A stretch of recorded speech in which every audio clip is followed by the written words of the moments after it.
Nous sommes dans les coulisses d'une boulangerie cayennaise qui a pignon sur rue. Ici, des centaines de baguettes et d'autres produits alimentaires sont fabriqués tous les jours, avec une préoccupation de tous les instants, l'hygiène. Donc avant de commencer quoi que ce soit, il faut se laver les mains, c'est la première règle, c'est obligatoire d'ailleurs. En plus de l'hygiène corporelle, le contrôle de la température des chambres froides est aussi très important.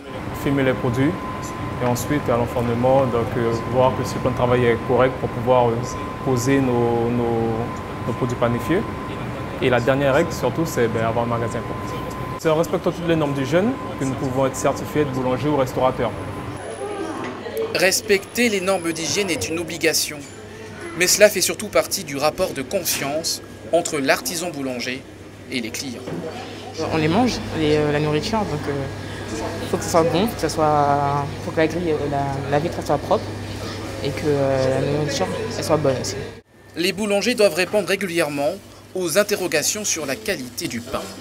Si c'est d'aujourd'hui ou si c'est d'hier, les produits. Certains livreurs livrent le pain à leur façon de tenir le pain dans ce qu'ils mettent le pain pour déposer chez les commerçants. Si devant le public ils le font comme ça, donc en cachette entre guillemets, ça doit être aussi grave.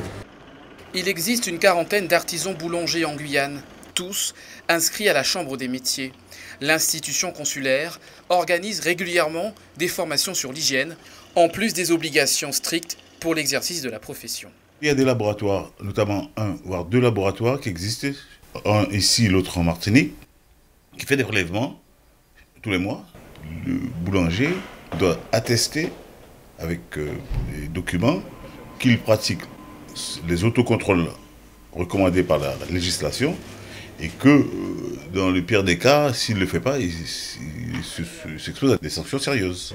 Les services vétérinaires de l'État effectuent régulièrement des contrôles. Les sanctions peuvent aller du simple rappel à la fermeture définitive de la boulangerie.